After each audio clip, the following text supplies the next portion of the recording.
Well, German Chancellor Friedrich Merz has praised Israel for attacking Iran's nuclear site, saying Israel is doing the dirty work for the West. He spoke on the sidelines of the G7 summit in Canada on Tuesday. This is the dirty work that Israel is doing for all of us.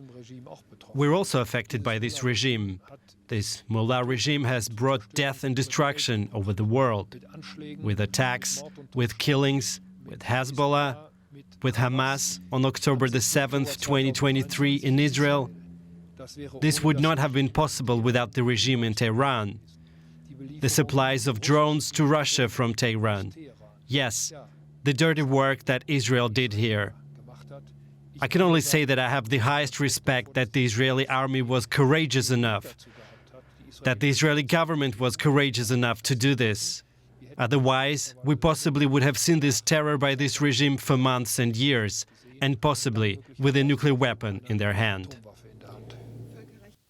DW's Matthew Moore joins us with more details from Berlin. Matthew, tell us a bit more about the language Merz is using there and the strategy perhaps he's taking on. Ben, there's been huge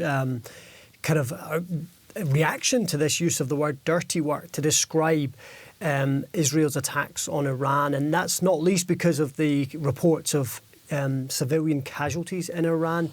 This has been making headlines around the world. And it's worth just pointing out that the word dirty work was put to him in a question, and he ran with it.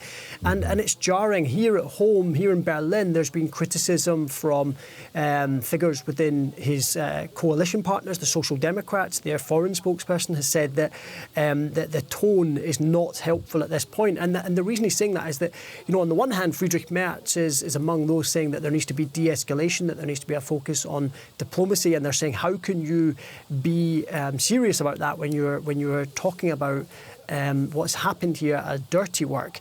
And there's also, just remember, there's all this strong criticism of Israel for its attack, many saying that it's in breach of international law. Now, Friedrich Merz says that he is firmly on the side of Israel, as we've heard, and he says that he takes their assurances that they understand that they were going to be directly attacked by Iran. But many here in Berlin and in Germany would like to see him exhibit more kind of critical distance to Israel and be a bit more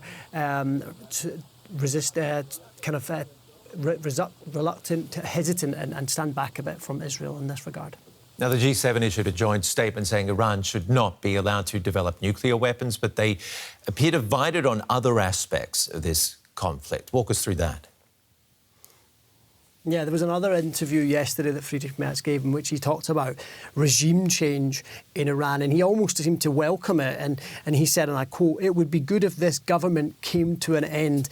Now, that's very different from partners, because at the same time yesterday you had Emmanuel Macron saying that we learned from the histories of Iraq war, of Libya intervention, that regime change can lead to chaos. And so it's quite striking that there is that sharp divide there between those two. The other issue is, again, the big question of the day, Ben, was, is the US going to intervene in this conflict? And we learned that something had changed in the German official position on this issue, and that is yesterday at the same time. Yesterday the foreign minister was asked about this, and he said, I don't think that the United States is going to get involved. And at the same time, Friedrich Merz was giving interviews in Canada where he was learning, he was saying that from his reading of Trump that he really thinks that they are weighing this up. And so there was a slight change there that really you get a sense that Friedrich Merz and the German government believes that it's very likely and very possible that the United States could intervene militarily in this conflict. DW's Matthew Moore, thank you very much for the analysis.